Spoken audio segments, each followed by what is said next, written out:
Hello book lovers and welcome to Book Talk Radio Club. My name is Claire Harris and today I'm talking to author Pat Backley. Pat Backley is an English woman who, at the age of 59, decided to become a Kiwi. She now lives in New Zealand and when not writing, loves to travel the world, particularly spending lots of time in the Fiji Islands with her beloved extended Fijian family, or visiting her daughter who is currently living in London. She also gardens, paints, loves interior design, walks on the beach and socialising. In short, an ideal existence. Pat has written 2 books, Daisy, a gentle family saga spanning almost 100 years from 1887 to 1974, and From There to Here, which is Pat's memoir, as she recounts her journey from an ordinary upbringing in a council house in England to a life of plenty on the other side of the world. However, today we shall be chatting about her novel Daisy, which was published in October of last year. Hello Pat, first of all welcome and thank you for coming to talk to me on Book Talk Radio Club. Hello Claire, thank you very much for inviting me. I'm delighted to be here. Oh, my pleasure. Pat, would you like to give Book Talk Radio Club's listeners a brief synopsis of Daisy? Yes, of course. I think you already gave a little description, so I'll probably be doubling up, sorry. Basically, it's a gentle family saga. I call it gentle because there's no violence in it and no explicit sex or anything like that, so it's a nice, gentle, easy read.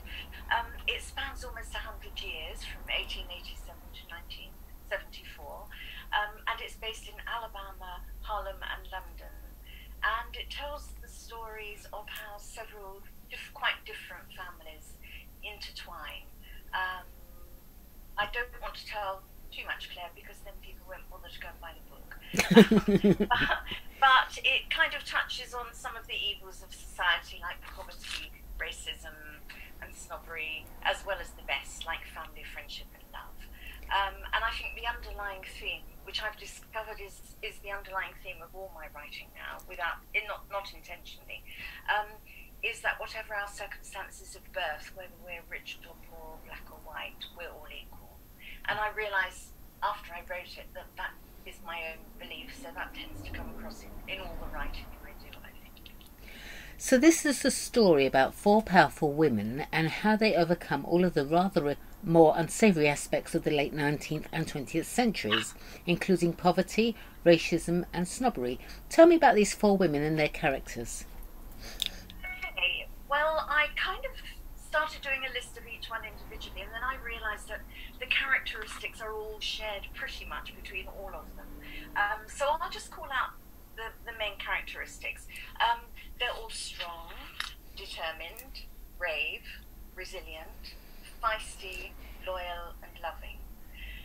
They're all very willing to stand up for what they believe is right, and obviously each of them have a different interpretation of that. And they all abhor inequality and injustice of any kind. So they're all very strong, feisty women, regardless of what period of time they were born in. Sounds like you were writing about yourself. Well, funnily enough, when I reread the book, because I wrote it in 2 weeks really. Wow. I started in lockdown. I was on my own because my husband had dumped me a couple of years before. So I was on my own. My daughter was in London. She luckily has just come back to New Zealand permanently, which is great. But at that time, we went into lockdown here on my 69th birthday last year. And I was feeling very fed up. So I spent the first couple of weeks lying on the sofa, watching rubbish on Netflix and eating too much chocolate. And then I thought, oh, for goodness sake, Pat, just get a grip, do something. And I just thought, why don't you write a book? So that was how I just got loads of bits of paper, stayed up day and night for 2 weeks. Wow. And wrote the bones of Daisy, and then obviously spent the time, doing research and stuff like that, and putting it all together. But when I reread it, I realised that I'd drawn an awful lot of myself, my personal experiences, and the experiences of people I knew, and put them into the book, which I guess is what most authors do. Sure. They always say you should write what you know. Exactly. So, without even realising that's what I was doing. That's what I did. Part of the book blurb says, and I quote, "She never experienced racial hatred firsthand, so had no real idea of how it could erode a person's whole life. And also, being born poor was a scar that never faded. Have you yourself experienced either of these?" Yes, I have, Claire. I was born into a pretty ordinary, poor, if you like, family. Um, yeah, we never had a car. We never went on holidays. You know, things now that people take for granted. But Sure. yeah, I was, and I suffered a bit from bullying at school because I had second-hand clothes and stuff like that. So yeah, I do understand the whole poverty thing. Um, yes, very much so. Um, what was the other question about racial discrimination? Yeah, the quote from your book, she had never experienced racial hatred firsthand, so had no real idea of how it could erode a person's life. Have you experienced that at all? Yeah, I have. Obviously, not for myself personally because I'm white, and racial discrimination tends to happen if you're coloured or a different colour or a different, I don't know, nationality, whatever. But when I was young, I went to live in the Fiji Islands, and I'd gone straight from being a young council house girl growing up in a predominantly white environment in the UK. And suddenly I was in a country where everyone was much darker than me and absolutely lovely, and I loved them. And very quickly became very involved with a particular family who the lady happened to clean my house and lived with me. And one day I had to host a Red Cross coffee morning. And so all the old colonial ladies came to my house, and I made them all coffee, and we all went and sat down, and Naomi, who was my Fijian housekeeper, she made her coffee and came and sat on the floor, because traditionally Fijian people always sit on the floor, cross-legged. And so she just sat on the floor and was very quiet, didn't really participate in the conversation. But when my guest got up to leave, the oldest lady she was the judge's wife or something, she'd been in Fiji for probably most of her adult life, was terribly snooty. And she came up to me and she said, "Now, my dear, you're very young and you're very new to this country, but I have to tell you, one doesn't have one's servants drinking coffee with one's friends." And I said, "Well, actually, this one does, and I'm really sorry if you don't like it. You're not welcome in my home anymore." Oh, And good for she didn't you. talk to me for the rest of the 2 years that I lived in Fiji. So that is very much based on things I experienced myself, not against me personally, but against people I loved. So let's talk about the reason behind writing and publishing Daisy. What inspired you to write this book? Well, you actually said you were lying just after lockdown started. Tell me a bit more about this. Okay, well, I thought, oh, I'll write a book. And my daughter had sent me a book for my birthday about municipal housing. I'm just looking at it here. It's called Municipal Dreams, and it's basically a textbook about council housing throughout the UK, going from like 1930 to date. Just a dry old textbook, and I had it on my coffee table for weeks. Couldn't bring myself to look at it. And then once we were in lockdown, I thought, maybe I should give that book a read. So I started reading it, and within a few minutes I was completely hooked because I love architecture, Right. I love history, and obviously I grew up in a council house. I was completely hooked, and so I ended up having masses and masses of post-it notes all over this book.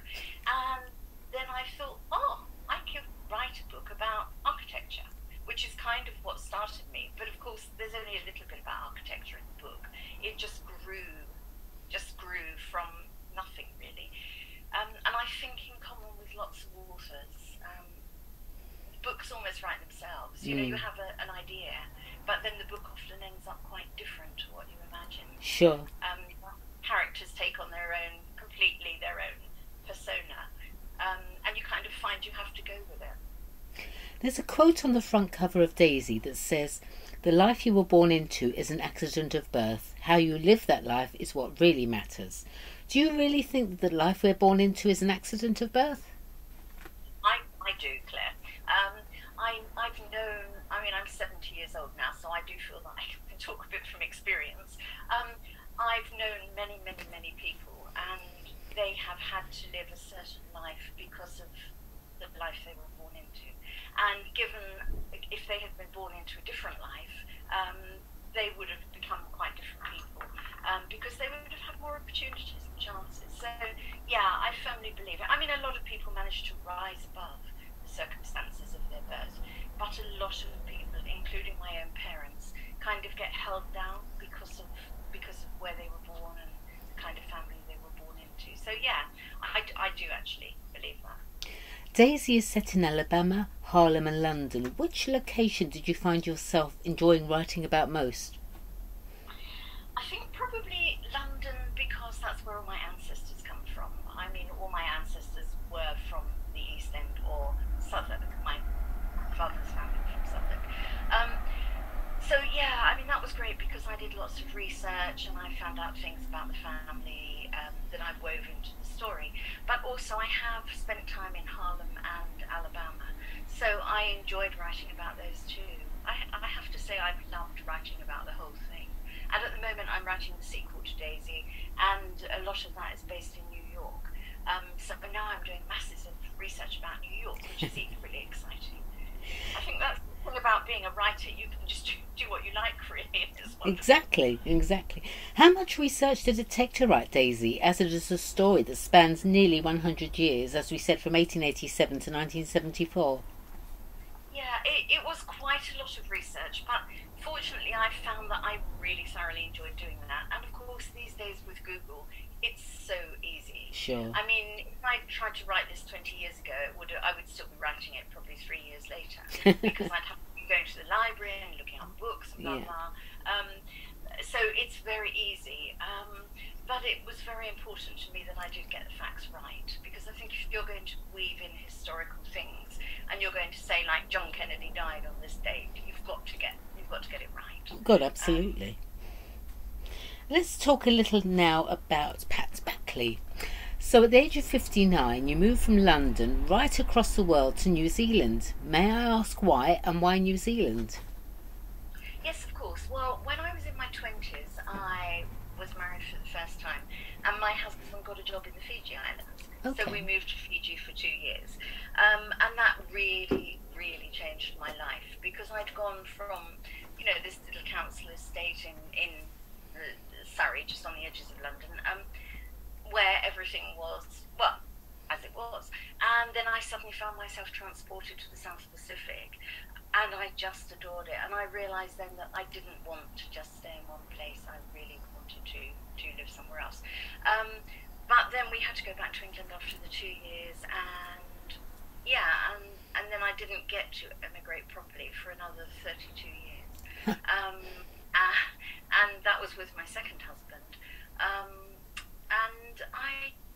We had done quite a lot of travelling. We had been to New Zealand briefly, and there was just something about it that got to me. It kind of got to my soul. And of course, it's very close to Fiji. It's only 3 hours away, so it kind of combined the best of everything I loved. So yeah, so we came here. My daughter was almost 16 when we moved, so that was pretty hard because she's an only child, so it was a big ask. But she loved it, absolutely loved it. Having said that, once she'd done her degree, she went back to London for 5.5 years, which was a bit of a blow, but she has come back now. She's 27 now and she's here to stay, which is wonderful. So yeah, I've never regretted it. It's been a wonderful move for me. Unfortunately, my husband decided 3 years ago that he didn't actually like me anymore, and he didn't like New Zealand, and apparently he'd never liked New Zealand. So after 26 years, he just dumped me, which was a bit unfortunate. I decided to stay here rather than go back to England. How different is life in New Zealand? Are there any parts of living in the UK that you miss? I miss my friends. I mean, I've got, obviously, when you've lived your whole life in one country, you have a very big network. A big network, not necessarily all friends, but the whole structure of your life is there. So I miss that, and I miss my friends. I miss Bluebell Woods, walking through those lovely woods in May or whenever it is, and the beautiful smell. And I have to say, and this makes me sound very frivolous, I miss the shopping, because in New Zealand we don't have the same choices. We don't have places like Primark, and I'm a bit of a cheapskate. Primark and that kind of thing. So I miss that. I used to, before COVID, go back every year. Right. And that was wonderful, and obviously I haven't been able to do that for 2 years. And I miss proximity to Europe. Just being able to hop on a plane easily and go to France or wherever. So, but I don't miss any of it enough to give up my life here to go back. On your website, patbackley.com, it says it wasn't until after an exciting and colourful 69 years, Pat Backley turned to her true calling to become a writer. She hasn't looked back. How did you know it was your true calling, and why so long before you started writing? I think I've always kind of dabbled in writing. Like when people used to write letters, I mean, I'm sure you remember those days. Yeah. I used to write long letters. In fact, when my mum died, I found all the letters I'd written her when I lived for 2 years in Fiji, all written on that lovely pale blue, very thin airmail paper. Do you remember? Yeah, I do. That was so light because obviously you had to pay for the postage. And there were like 200 letters that I'd written her in 2 years. So I've always been I'd always been a big letter writer. I had dabbled when I was younger in writing a bit, but of course life takes over, doesn't it, Claire? And then you don't really fulfill your dreams. You know, you have a family, you have husbands, you have jobs. And now, of course, I don't have any of those. No husband, no job. And Lucy's only just come back. So I was free. I was able to just do it. And once I started, I realised how much I loved it. So, yeah, it's definitely what I will do now until I die, hopefully. You love to travel the world, as you have family in Fiji, and well, now your daughter, as you said, has come back to New Zealand. COVID must have put a stop to all the travelling for a bit. I know that when we were emailing about your interview, you mentioned that Fiji had been hit really hard by COVID. I hope your Fijian family are all okay. Well, they kind of are at the moment, but they're all struggling because they've all lost their jobs because no tourism. So most of them work in the tourism industry and hotels and stuff. So they've had 18 months with no income. Oh. There's no government support in Fiji, so basically you're on your own. They live, it's a third world country effectively, so they live in a very poor way compared to the Western world.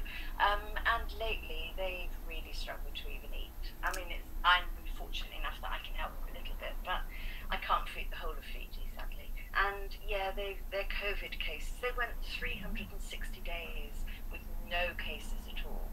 They did so well. And then someone came back from India and brought it back in through the border, and now it's just absolutely rife. They haven't got the infrastructure to cope, really. You know, their medical infrastructure is not good. And yeah, it's absolutely tragic. So every day I talk to them a lot, but it's horribly upsetting, as it is for a lot of the world, I think. If I'm correct, New Zealand have been very low on fatalities when it comes to COVID. Here in the UK, we're just a week away from having all restrictions lifted. How has it been in New Zealand during this difficult time? We've been very fortunate, Claire. I mean, our government had closed our borders very quickly. Yeah. They've been closed since last March, and that's really kept away mostly COVID. We've had some scares. I think we've had just a very few fatalities, and they've been older people. Yeah, we're very lucky. We opened our borders to Australia a couple of months ago on a reciprocal basis, that we could go there and they could come to us with no quarantine either side. But that's now been put on hold because Sydney has got cases now. Right. So yeah, I mean, our borders are effectively closed, but it's just, I guess it's just, you make that choice, don't you? I would hate to be running countries at the moment because they're damned whatever they do, aren't they? Absolutely. You know, a lot of people say, oh, they should open the borders because it's upsetting business, but then it's business on lives. Exactly. Exactly. All right, but let's go back to Daisy now. Will there be any more novels spanning generations, or is Daisy a one-off? No, I'm writing the sequel as we speak. All right. I've written probably nearly 2/3 of it already, so that will be published before the end of the year. That's not going to span quite such a long period of time, but it will pick up from where the other one left off. Yeah, so I'm thoroughly enjoying writing it. It's so nice to revive my characters, because they're like my family now, you know, so it's quite nice to bring them back to life. Well, apart from the ones that died in 1920 or whatever, I won't be bringing those back. I'm not going to do a Dallas where it's all As well as Daisy, you've also written a memoir titled From Here, There to Here, which we'll talk about in your next interview. Which did you find a more enjoyable process to write? I loved writing both of them, but my memoirs have been quite emotive to write. Cathartic in some ways, but very very emotional in the other, because I realised when I was writing how many people I've lost over the years. You know, people you've loved that have died, and yeah, and I've had quite a lot of ups and downs. So after I published it, I kind of was overly emotional for a very long time, because it was almost like having 70 years worth of therapy in one hit. I can imagine. Not that I've ever had therapy, but it's kind of how it felt. You know, you were just talking about everything. But I did enjoy writing it down, and I've been very pleasantly surprised how well it's received. I was a bit worried about my daughter, and she just loved it. She said she realised that there were lots of things about me that she didn't know. And everyone who knows me well said I've been too nice about my exes. I haven't dished enough dirt, apparently, but that's not my way. So no, I've enjoyed doing both of them. Yeah. You're already receiving good reviews for Daisy, including, I haven't read a book I really enjoyed, like the kind you can't wait to get back to, in a while. Daisy is one of those books. And, more than anything, Daisy is about friendship and family and feeling connected. Wonderful storytelling through several generations of 3 different families. The characters show us love, hope, acceptance, adversity, and how they thrive together. Also, Daisy has everything a good story needs to keep the reader's attention, adventure, struggle, and fascinating characters to keep you hooked from start to finish. Praise indeed, Pat. What motivates you to write, the reviews or the sales? Oh, definitely the reviews. I mean, the sales are almost irrelevant to me. So much so that for the duration of COVID, I'm having the ebook, because it's done in ebook and paperback, but I'm selling the ebook on Amazon or wherever, Kobo, at just 99 cents US, because I want as many people as possible to be able to read it. And I'm very aware that at the moment, you know, money's tight for a lot of people. Sure. So yeah, it's not sales for me. It's just the fact of getting my book out there and getting people to enjoy it, really. Yeah. So where can Book Talk Radio Club listeners purchase Daisy? Oh, it's available on any online platform, really. Obviously Amazon, Book Depository, Barnes and Noble, just about anywhere. Harder in bookstores at the moment, because with COVID, bookstores aren't generally storing things. But you can order it online from most bookstores. Okay. Yeah. Wonderful. All right, well, thank you, Pat. That was great. Please come back on Book Talk Radio Club. I'd love to chat more about your books. In the meantime, good luck for the future, and thank you, everyone, for listening to Book Talk Radio Club. Lovely to talk to you. Thank you so much, Claire. I thoroughly enjoyed it. My pleasure. Bye now. Bye-bye.